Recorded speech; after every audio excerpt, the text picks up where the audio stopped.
আসসালামু আলাইকুম রহমতুল্লাহ বারকাতু। আমি কাজী তরিক, প্রাইস সেকশন বিডির পক্ষ থেকে আপনাদেরকে জানাই অনেক অনেক শুভেচ্ছা। আমি আহ, এই সপ্তাহের সাপ্তাহিক অ্যানালাইসিস আপনাদের সাথে শেয়ার করতে চাচ্ছি, সম্পূর্ণই প্রাইস সেকশন নির্ভর। তো যাই হোক, আমরা চলে যাই প্রথম পেয়ারে। প্রথম পেয়ারটি হলো ইউরো জেপিওয়াই পেয়ার। তো এই পেয়ারে আমরা চাচ্ছি যে আমরা একটা সেল সিগন্যাল খুঁজবো। তো সেল সিগন্যালটা আমরা কেন খুঁজবো বা কোথা থেকে খুঁজবো, আপনারা দেখতেই পাচ্ছেন যে সেল সিগন্যাল হলো আমরা 1.20 থেকে খুঁজতে চাচ্ছি, 1.20-63। তো এখন 1.20-63 এই লেভেলটা হলো আমাদের স্ট্রং কি লেভেল। কেন স্ট্রং কি লেভেল? কারণ হলো যে আমরা জানি প্রত্যেক 500 পিপস পর পর বা 1000 পিপস পর পর সাইকোলজিক্যাল লেভেল থাকে। তো 120 হলো আমাদের একটা সাইকোলজিক্যাল লেভেল, স্ট্রং একটা সাইকোলজিক্যাল লেভেল। সো আমরা এখান থেকে আমরা এটাকে স্ট্রং কি লেভেল বলতেই পারি। আর এখান থেকে সেল দেওয়ার কারণ হলো, সেল খোঁজার কারণ হলো সেটা হলো যে ওভারঅল একটা আপট্রেন্ড ছিল, বাট এখানে 1.23 বা 24-এর মধ্যে প্রাইস একটা রেঞ্জের মধ্যে ছিল, 1.23 বা 24 এবং এখানে 1.20 এর মধ্যে এই 300-400 পিপসের মধ্যে একটা রেঞ্জ তৈরি করছিল। পরে দেখা যাচ্ছে যে এখানে একবার 1.20 ব্রেকআউট করে, ঠিক আছে।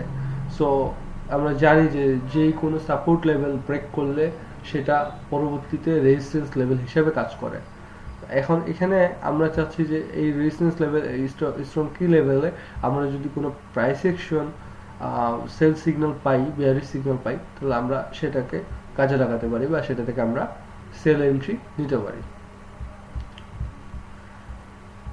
এখন আমরা চলে যাই পরের পেয়ারে, এউডি চিপে। এউডি চিপে আমরা চাচ্ছি বুলিশ সিগন্যাল। কেন বুলিশ সিগন্যাল চাচ্ছি? আমরা যদি দেখি যে এখানে একটা স্ট্রং কি লেভেল আছে, এই স্ট্রং কি লেভেলে যদি রিটাচমেন্ট করে, রিটাচমেন্ট করার পর যদি কোনো প্রাইস সেকশন বুলিশ সিগন্যাল দেয়, তবে আমরা এখানে এন্ট্রি নিতে পারি। তাছাড়া আমরা কিন্তু এখানে কোনো এন্ট্রি নিতে পারি না। আরেকটা বিষয় হলো যে এখানে বাই এন্ট্রিটা কতটুকু কার্যকর সেটা আপনি বুঝতে পারবেন। এইখানে দেখেন আপনি, এখানে একটা লো তৈরি করছে। এই লো তৈরি করার পর কিন্তু এখানে একটা হায়ার লো তৈরি করছে।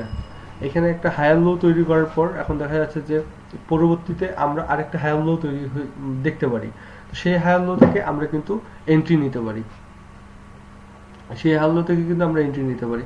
তো পর্যায়ক্রমে দেখা গেল যে আমাদের বাই ট্রেডগুলা সেফটি। তো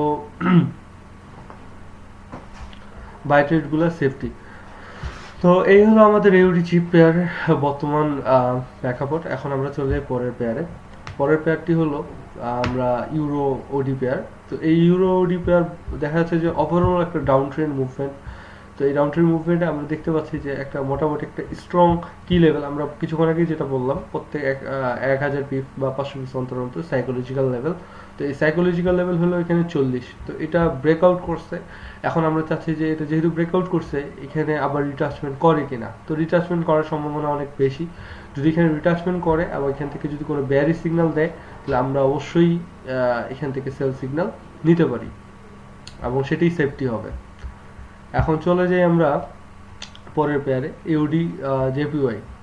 তো ইউডি জেপিওয়াই পেয়ারে আমরা যদি দেখি যে 86.71 এখানে দেখা যাচ্ছে স্ট্রং একটা ডেইলি টাইম ফ্রেমে একটা এখানে স্ট্রং একটা কি লেভেল ছিল এবং সেটা ব্রেকআউট করছে অনেকটা একটা রেঞ্জিং মোড থেকে ব্রেকআউট হওয়ার পর।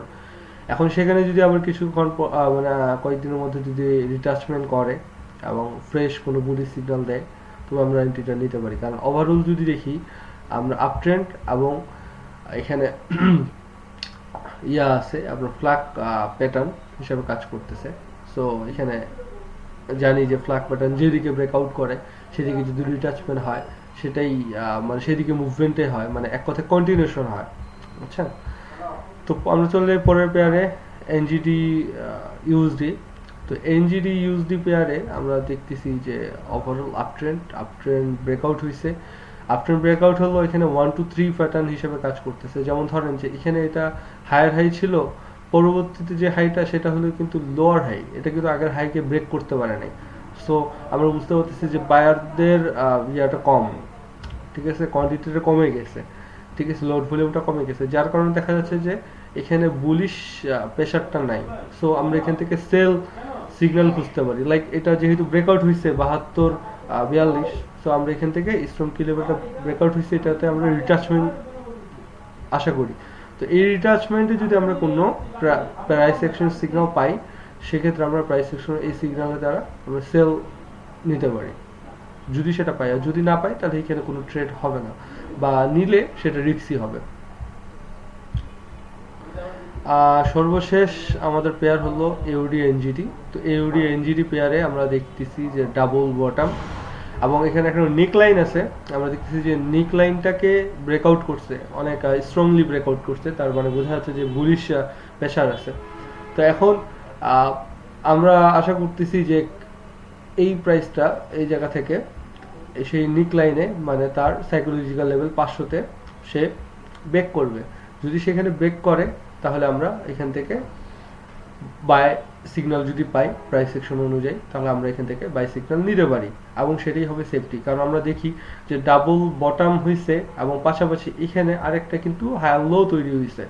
সো সে প্রাইসকে যদি উপরে পুশ করতে হয় তাহলে অবশ্যই তাকে আরেকটা হায়ার লো দিতে হবে, এবং আমরা সেটারই ওয়েট করতেছি। এবং বুদ্ধিমানের কাজ হবে যে এই জায়গায় কোনো প্রাইস অ্যাকশন সিগন্যাল আসলে সেখান থেকে এন্ট্রি নেওয়া। ঠিক আছে, এই ছিল মোটামুটি আমাদের 13 তারিখ থেকে শুরু করে 13 ফেব্রুয়ারি থেকে শুরু করে 17 ফেব্রুয়ারি পর্যন্ত এই কয়েকদিনে এই সপ্তাহের প্রাইস অ্যাকশন অ্যানালাইসিস। আমি আমার মতামত অনুযায়ী আপনাদের সাথে শেয়ার করলাম। এখন আপনারা দেখেন, যদি কারো কোনো কনফিউশন থাকে বা কোনো কিছু জানার থাকে বা আরও বেটার কোনো আইডিয়া থাকে অবশ্যই শেয়ার করবেন। আর আমার ভুল ভ্রান্তি হইতেই পারে, সো ক্ষমাশূন্য দৃষ্টিতে দেখবেন। তো আজকের জন্য এখানেই বিদায় নিচ্ছি, আবার দেখা হবে আগামী সপ্তাহে। আল্লাহ হাফেজ, আসসালামু আলাইকুম, ভালো থাকুন, সুস্থ থাকুন।